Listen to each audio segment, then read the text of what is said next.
Boker Tov. Et pour continuer à la chôte de Chatzitza dans les téfilines, on avait parlé il y a 2 jours de la perruque. Celui qui avait une perruque, est-ce que c'était Chatzitza pour les téfilines de la tête? Une moumoute. Il faut avoir une vraie perruque. Ouais, ça dépend de l'homme ou de la femme? Ou ça dépend de la... Ah, bon, ça s'appelle politically correct.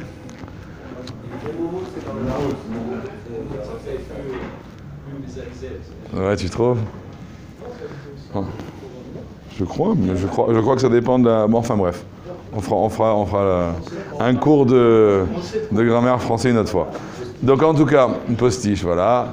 Peu importe comment vous l'appelez, on avait dit que étant donné que ses cheveux ne sont pas à lui et qu'il pose les téfilines dessus, alors ça fait une chatzitza, ça fait une interruption entre les téfilines et le corps.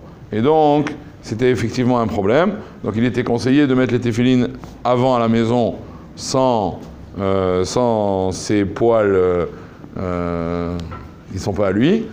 Et ensuite à la synagogue, s'il veut les mettre sur la perruque pour ne pas avoir l'air bizarre, alors il a le droit de le faire. Maintenant, par rapport à ça, hein, il y a un autre cas, quelqu'un qui perdrait beaucoup ses cheveux, quelqu'un qui aurait une neshirat se'ar, comme on appelle ça en hébreu. Non, une calvitie, il est déjà chauve. Là, je parle qu'il perd ses cheveux. Et donc, il sait qu'à chaque fois qu'il passe quelques heures, s'il passe la main, il y a ses cheveux qui vont partir. Alors, est-ce que cet homme-là, il serait obligé de se coiffer pour enlever les cheveux qui sont déjà tombés avant de mettre les téfilines? Parce qu'une fois qu'ils sont plus attachés à lui, c'est une chatzitza. Tant que c'est attaché à la tête, c'est ses cheveux. Mais une fois qu'ils sont détachés de sa tête, c'est, oui, une chatzitza. Alors, le rabbi nous dit que les chatrila, il est bien, hein, effectivement, de vérifier avant de mettre les téfilines, de passer un coup de peigne ou un coup de brosse pour enlever ce qui serait déjà détaché. Et après, bon, si ça continue à tomber pendant qu'il y a des téfilines sur la tête, il peut pas non plus gérer ça. Mais au moins faire l'effort de vérifier qu'il n'y a pas, même ses propres cheveux, qui sont détachés de sa tête. On retrouve cette même halakha dans la halakha qui concerne la tevila, surtout chez les femmes, de savoir que même un cheveu à elle qui est détaché de son corps, qui serait posé sur son épaule ou ailleurs, pourrait être une chatzitza au moment du mikvé. Par contre, il nous permet ici de mettre les téfilines de la main avec les lanières, de permettre de les mettre sans enlever sa montre. C'est qu'en général, les gens mettent la montre sur la main gauche, les gens normaux, et donc les téfilines se mettent sur la main gauche, donc les lanières vont passer sur la montre. Alors beaucoup ont l'habitude effectivement d'enlever la montre, pour ne pas du tout qu'il y ait de chatzitza entre même les lanières et les téfilines.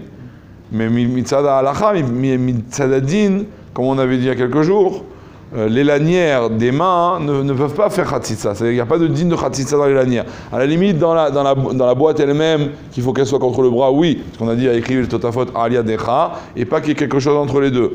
Mais pour les lanières, c'est moins grave. Alors les téfilines de la tête, ce qu'on a dit tout à l'heure avec la perruque et tout ça, c'est parce que les téfilines eux-mêmes, ils sont posés sur la tête. D'accord?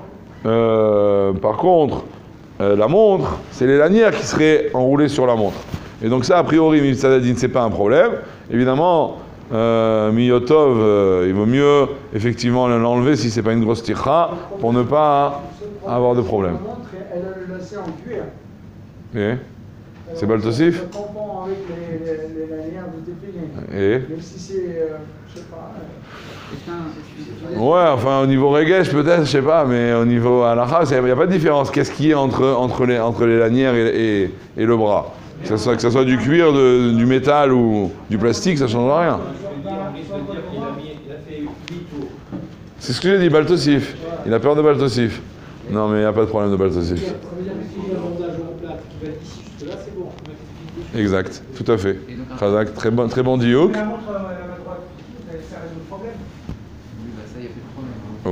La mettre tout le temps à la main droite. Ouais, ça résout certains problèmes. Et À part celui de regarder l'heure, c'est plus embêtant, mais bon. un tatouage, mais pas ratissa. Un tatouage n'est jamais khatitsa, parce qu'un tatouage est sous la peau. C'est sous-cutané, donc ça ne sera jamais khatitsa ni pour le mikvé, ni pour autre chose. C'est sous-cutané. C'est un sourd, mais c'est pas khatitsa. Ok? Tana de Velio.